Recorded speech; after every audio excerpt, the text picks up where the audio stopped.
সকলো সমিল মিলেৰে ইফতাৰ কৰিব তাৰ বাবে বিভিন্ন আয়োজনো চলিছে কি ক'ব আজি প্ৰথমটো আজি আমাৰ ভালেই আজি বতৰটোও ভাল আৰু আজি প্ৰথম ৰোজা আৰু আমি সকলোৱে ইফতাৰীৰ কাৰণে সকলোৱে আসৰৰ নামাজ পঢ়ি ওলাই আহিছে আৰু আমাৰ এই এমাহ ৰোজা যেন আমি সকলোৱে ভালদৰে আমি পালন কৰিব পাৰোঁ ইয়াতে আমাৰ সকলোৱে দোকান ইয়াতে আমাৰ ইফতাৰী খানা চেহেৰী খানা সকলো দোকান ইয়াতে হৈছে আমাৰ মাছখোৱাত আৰু মোৰো দোকান এখন আছে ইয়াতে খেপা মামা আৰু ইয়াতে বহুত বিভিন্ন ধৰণৰ ফল মূল হালোৱাই হওক কিবাই হওক বিৰিয়ানীয়ে হওক সকলো আয়োজন কৰিছে ইয়াৰে মানুহ বাসিন্দাসকলে আৰু ৰোজা আমাৰ ইয়াতে সকলোৱে আমাক সহযোগ দিছে আৰু আমাৰ ইয়াত হিন্দু মুছলিমৰ কোনো কথা নাই সকলোৱে আমাক সহযোগ দিছে ভাল লাগিছে আৰক্ষী বাহিনীসকলেও আমাক সহযোগ দিছে আৰু যিটো চৰকাৰ চলি আছে আৰু চলি থাকিব ভালেই সকলো জাগাতে কোনো আপদ বিপদো হোৱা নাই ৰোজা বুলি সেইকাৰণে কৈছে নহয় মাহে ৰমজান ভাই মাহে ৰমজান অ মমিন ভাই লোৱা চবে আল্লাহৰে নাম ৰোজা ৰাখি ক'ব নোৱাৰি ৰোজা আছোঁ আৰু ৰোজাৰ পাছত আমি ভালকৈ আকৌ আহিম আৰু সকলোকে অসমবাসীক মই এয়া ৰোজাৰ মাহে ৰমজানৰ মই শুভেচ্ছা জনালোঁ আসসালামু আলাইকুম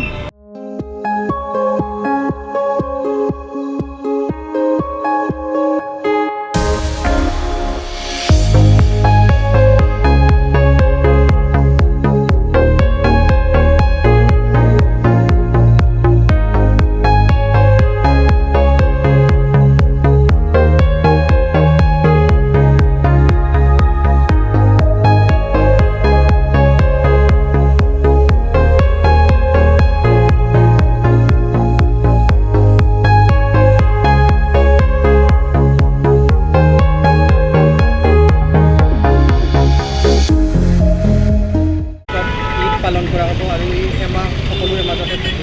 সংযম ত্যাগৰ এটা মাহ বুলি কোৱা হয় আজিৰ এই প্ৰথমটো আজি এই প্ৰথম ৰোজা আমাৰ পবিত্ৰ ৰমজান মাহৰ প্ৰথমটো ৰোজাত মই সকলো ধৰ্মীয় লোকক আমাৰ অসমীয়া আমাৰ যিমান খিলঞ্জীয়া মানুহ আছে সকলোকে শুভেচ্ছা জনাইছোঁ ৰমজান মুবাৰক জনাইছোঁ আৰু ৰমজান মুবাৰকৰ কাৰণে আমি ইয়াতে মাছখোৱাত বিভিন্ন ধৰণৰ খাদ্য সামগ্ৰী আহিছে বাহিৰৰ পৰা আহিছে মই নিজেই বাহিৰৰ পৰা লৈ আহিছোঁ সোৱাদ ল'ব আপোনালোকৰ কাৰণে আনিছোঁ আপোনালোকক চবকে ধন্যবাদ দিছোঁ আৰু ৰমজান মুবাৰক দিছোঁ ইফতাৰত যিহেতু বিভিন্ন সুস্বাদু খোৱা হয় আৰু ইয়াতে বিভিন্ন খাদ্য উপলব্ধ হৈছে কোৰ কেনেকুৱা ধৰণৰ খাদ্য হয় একচুৱেলি মই এইটো আমাৰ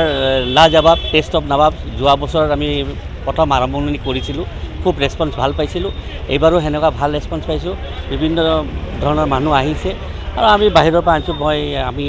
হায়দৰাবাদ আৰু কলিকাতাৰ পৰা কাৰিকৰ আনিছোঁ মোৰ কাৰিকৰ চব ৰখি আছে ষ্টাফ লৈ গোটেই ষ্টাফ আছে মোৰ গোটেই মানুহখিনিয়ে আছে আমাৰ পৰিবাৰ এটা টীম লৈ কিনে আমি এটা ভাল সোৱাদ এটা লৈ আহিছোঁ যাতে আমি অসমবাসী গুৱাহাটীবাসীক ভাল এটা খাদ্য দিব পাৰোঁ